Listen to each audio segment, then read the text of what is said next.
name is Beckett. I am a graduate of Awada. That would be the esteemed Wizarding Academy of Dramatic Arts.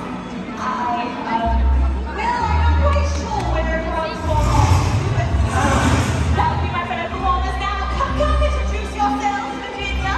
Call me Birch. Samuel. Hello, I'm Sam. And Darby. Very nice, thank you. Look at this attractive and obviously receptive crowd. This is the perfect place for us to bring our craft. Let's finish getting ready. We're ready. As I was saying, on behalf of WADA, the Wizarding Academy of Dramatic Arts, we present to you the Tales of Beedle the Bard.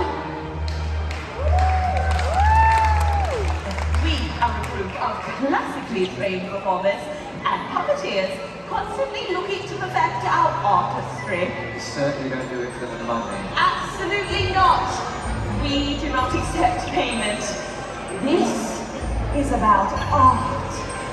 Ladies and gentlemen, the Wizarding world is filled with tales of courage, Gallantry! friendship, hope, and explosions! What?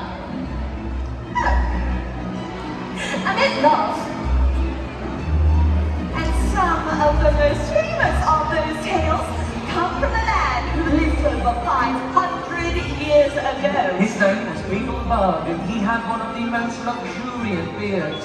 Samuel, I hardly think they care about his beard. His luxuriant beard. Truth be told, I would wager a Gringotts vault stacked with galleons that there's not a child raised in the Wizarding world today who doesn't know about the tales of Beedle the Bard. Let's have the Woodlocks here in Wizard in Hopping Box. Gravity, and her dragon stuff. Are you both quite finished? I would like to continue before my patience runs out. Look at that, Birch. What's that, Sam? Beckett's patience running out. Sorry.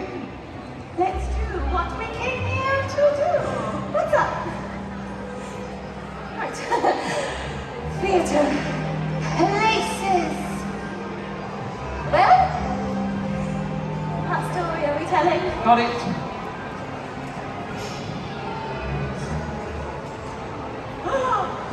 Ladies and gentlemen, this tale is undoubtedly one with which you may be familiar.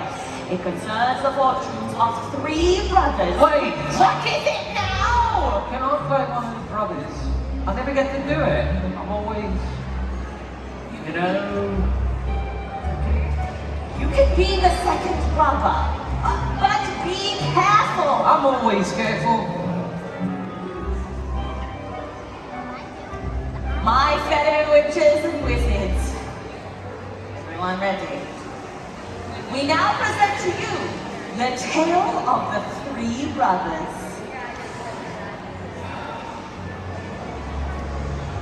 There were once three brothers who were traveling along a lonely, winding road at twilight.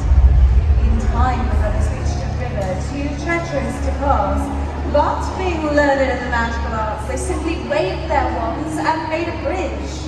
Before they could cross, however, they found their path blocked by a hooded figure. It was Death, and he felt cheated because most travelers usually drowned in the river. But Death was cunning. He pretended to congratulate the three brothers upon their magic and said that each had earned a prize for having been clever enough to evade him. The eldest brother, who was a combative man, asked for a wand more powerful than any in existence, a wand that must always win duels for its owner. So Death fashioned him one from an elder tree that grew nearby. Then the second brother, who was an arrogant man, decided that he wanted to humiliate Death still further and asked for the power to recall others from Death. So Death picked up a stone from the riverbank and gave it to him. Finally, Death turned to the third brother. A humble and wise man, he did not trust Death. So he asked for something that would enable him to go forth from that place without being followed. And Death, most unwillingly, handed over his own cloak of invisibility. In due course, the brothers separated, each for his own destination. The first brother traveled to a distant village where he saw weapon, he could not fail to win the duel that followed.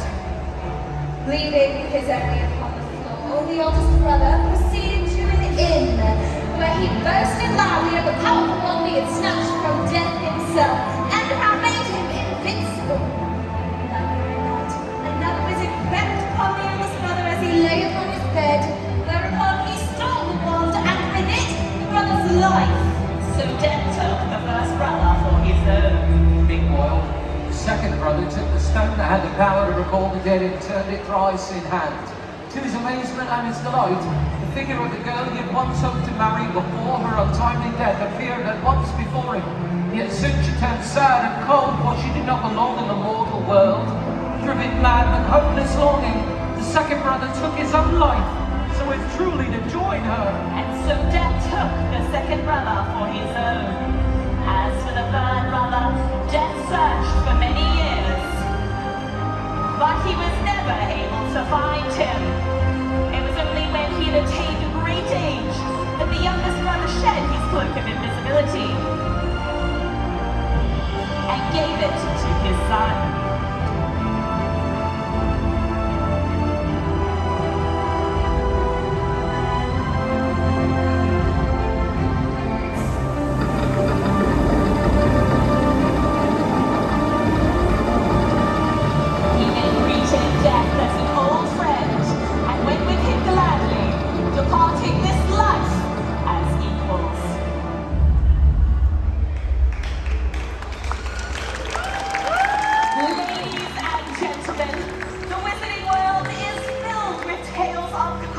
Gallantry, Friendship, Hope and love. Oh, brother Darby! And now I'd like to perform a short monologue. That was wonderful, Darby, but perhaps we should reserve your theatrical stylings for our next show. We must be off. Until next time, thank you, everyone.